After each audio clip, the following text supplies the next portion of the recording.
you even watch One Piece, you know that Shanks was the very first person we had ever seen use Haki in the series.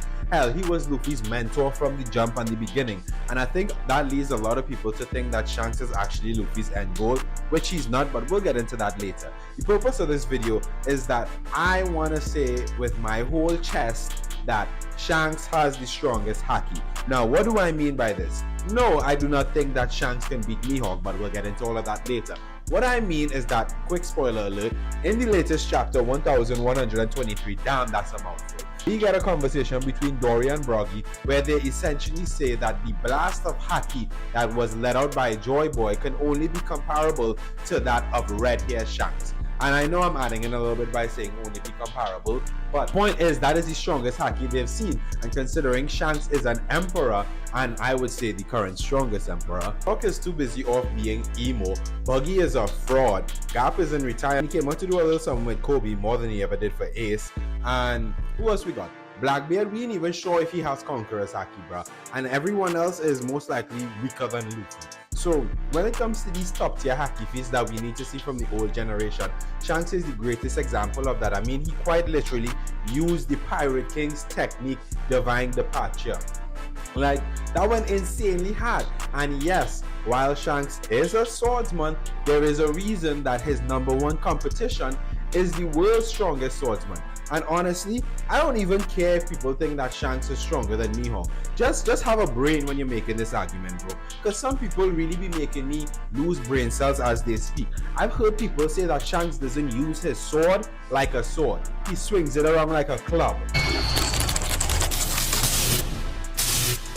Does that look like a club to you? Like, come on guys, let's just be real about it. But to get into the meat of this video, basically in the latest chapter, they compare Shanks' Haki to Joy Boy.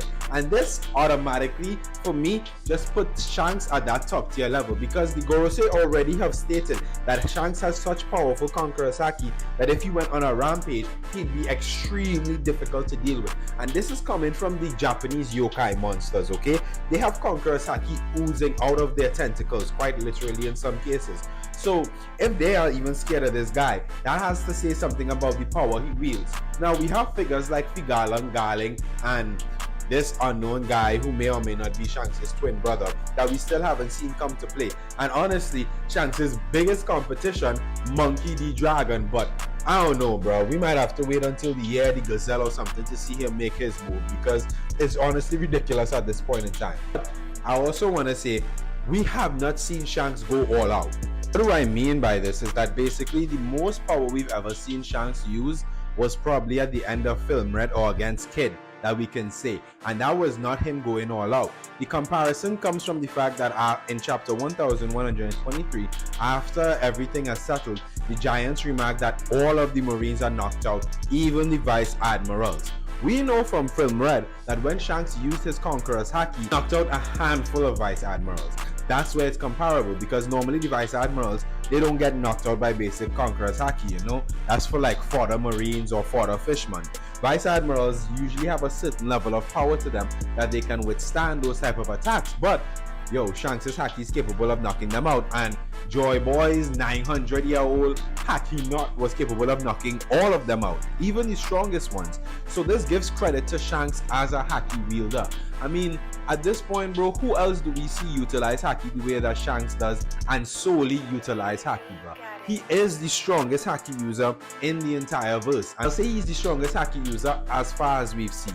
We haven't really seen anyone else display feats on that level, anyone alive, I'd say at least, because Kaido is now in the grave and Big Mom is in the grave. Before that, when Whitebeard and Kaido was alive, you could consider Big Mom too, there was an argument to be made that they were stronger than Shanks, but now they're dead. And Shanks did stop Kaido and King from going to Marineford, so whatever he did there did keep them at bay. And when Shanks went to meet Whitebeard, they clashed equally, and even Whitebeard was on guard. Now yeah, he had stage 74 cancer, so I would be on guard too if I was him and a youngin was pulling up on my ship, you know what I'm saying? But I think the takeaway here is that he's always carried the Conqueror's aura with him everywhere he goes. Like, bro is a menace on the seas and everyone knows it. That's why everyone is so scared of him. That's why when he pulled up to Marineford and he was like, yo, if y'all wanna continue fighting, y'all can fight us, no one else even moved. And I think, just going out on a limb here, I think Ben Beckman also has Conqueror's Haki, which just makes Shanks' crew insane, bruh. Like, that is also a trend I've noticed, because Roger and Rayleigh both had Conquerors. Now we have Luffy and Zoro. So why wouldn't Shanks and Beckman have Conquerors? I mean, Beckman was the one who took Kid's arm in the first place when he first tried to run up on him. So why wouldn't he have the same power that Shanks has? Probably not to the same degree. Shanks' future sight is obviously broken as hell, but I do think he has the Conqueror's aura on him. Bro had Kizaru sitting there and didn't move, bro.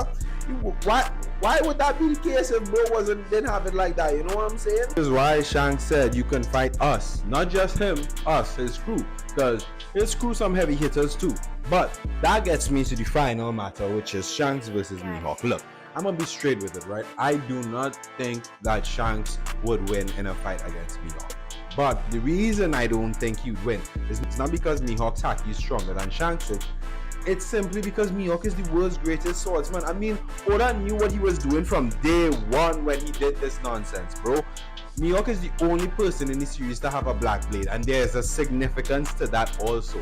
Probably the reason we ain't see him done nothing yet is because he needs a strong enough opponent to actually make him have to do something, you know what I'm saying? Like, Kid was a strong enough opponent that Shanks was like, oh, okay, I'll take you seriously. Other than that, who's been out here to challenge that boy? Who's been out here to challenge that man? No one. That's who. It comes down to it. I don't even care that people think that Shanks is stronger than Mihawk, which is like canonically untrue.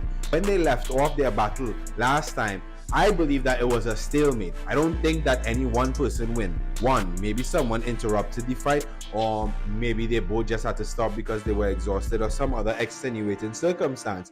But after that, they never dueled again. Mihawk probably went on to attain a black blade, or maybe he already had it then, and then Shanks lost an arm. So the world's strongest swordsman title went to Mihawk.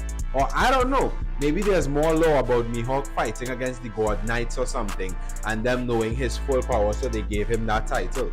You know what I'm saying? I just think we need to put on our thinking caps for a second and not use brain dead arguments. But anyway, guys, let me know if you all enjoyed this video. Make sure like, subscribe, and comment.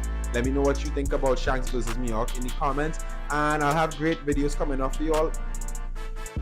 So peace out.